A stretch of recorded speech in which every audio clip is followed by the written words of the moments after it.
Vous écoutez Pop In, le podcast qui vous donne la pêche. Je suis Cécile Tovel, cofondatrice de la conciergerie d'entreprise La Minuterie. Pendant cette semaine de la qualité de vie au travail, du 20 au 24 juin 2022, je vais publier un épisode par jour. J'ai convié 5 experts avec qui je vais aborder 5 thèmes différents.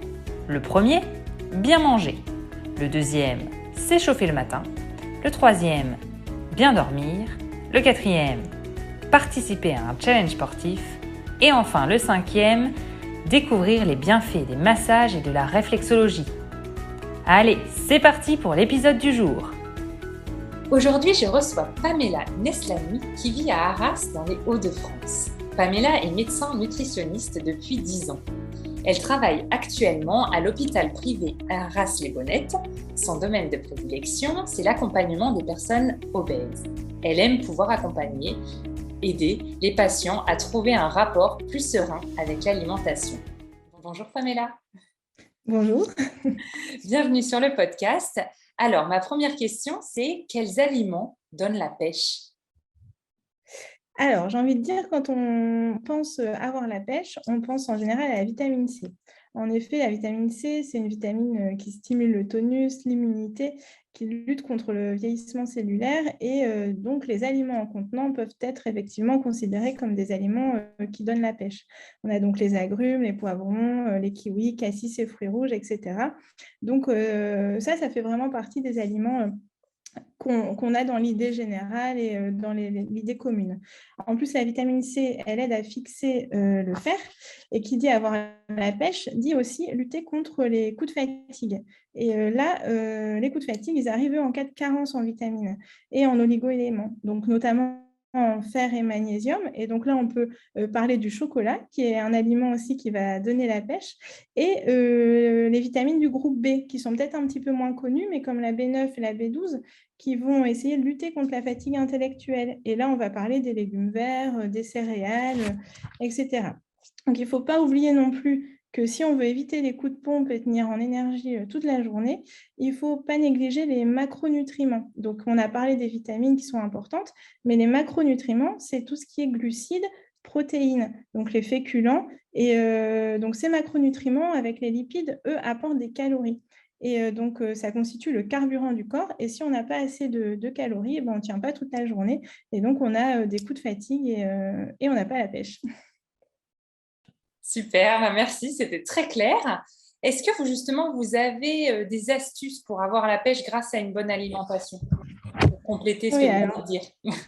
Oui, c'est ça. Alors, du coup, là, des astuces pour avoir une bonne alimentation, je ne vais pas être très originale, mais pour avoir une bonne alimentation, il faut avoir une alimentation variée, donc pour apporter suffisamment de tout ce qui est nécessaire au corps pour bien fonctionner.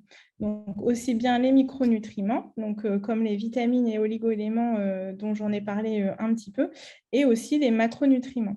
Donc, en fait, il faut surtout éviter de supprimer telle ou telle catégorie d'aliments sans un avis médical pour remplacer cette catégorie d'aliments, parce qu'on peut vite arriver à des carences sans s'en rendre compte. Il faut également éviter, même à l'approche de l'été, les restrictions caloriques qui vont fatiguer le corps et mettre le corps à l'épreuve et du coup qui vont le fatiguer. Donc, une bonne alimentation, c'est une alimentation qui répond aux besoins du corps en apportant de l'énergie quand il en a besoin, mais sans excès quand il n'en a pas besoin. Et donc voilà, il faut pas oublier non plus de garder le plaisir alimentaire pour garder un rapport serein justement avec l'alimentation. Il faut se faire confiance et faire confiance à son estomac. Donc, et surtout, il ne faut pas oublier qu'avec modération, tout est possible. Donc, il n'y a pas de restrictions alimentaires et c'est ça le secret d'une bonne alimentation. Super. Donc, on a quand même le droit d'avoir un peu de sucre parce qu'en ce moment, on dit à bas les sucres, mais on peut quand même en consommer un petit peu si c'est avec modération, c'est ça ? C'est ça. Il faut bien les choisir et effectivement, il faut éviter certains aliments trop gras, trop sucrés. On crée des risques de carence aussi et du coup, voilà, tout est avec modération. De même pour les matières grasses, Finalement, si on supprime complètement toutes les matières grasses, on va créer des carences pour le corps parce que la matière grasse est utile pour le fonctionnement des cellules et de l'organisme. Donc, il n'en faut pas en excès et c'est pour ça qu'on va travailler aussi avec les patients sur les lipides, mais il faut en apporter un minimum. Super. Si on parle un petit peu de boissons, est-ce que vous avez des boissons que vous nous recommandez pour avoir la pêche? Ou tout simplement, on Ouais, passe à l'eau, peut-être? c'est ça. C'est ça, encore une fois, ça manque d'originalité, vous allez me dire, mais l'eau, en fait, c'est la seule boisson indispensable au corps humain. Et donc, il ne faut surtout pas négliger sa consommation.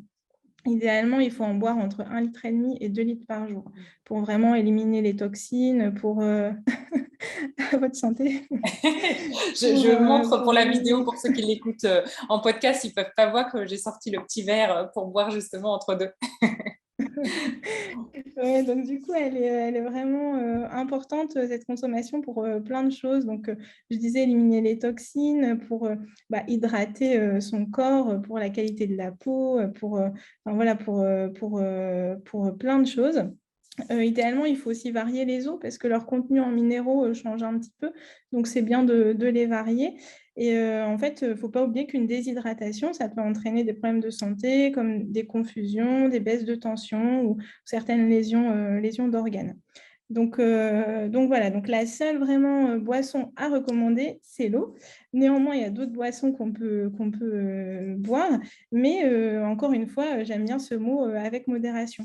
Même un jus d'orange, par exemple, les jus d'orange pur jus, qui sont finalement plutôt bons pour la santé, mais pas que. C'est-à-dire que si on prend un verre de jus d'orange pur jus, même sans sucre ajouté, et qu'on s'en sert un grand verre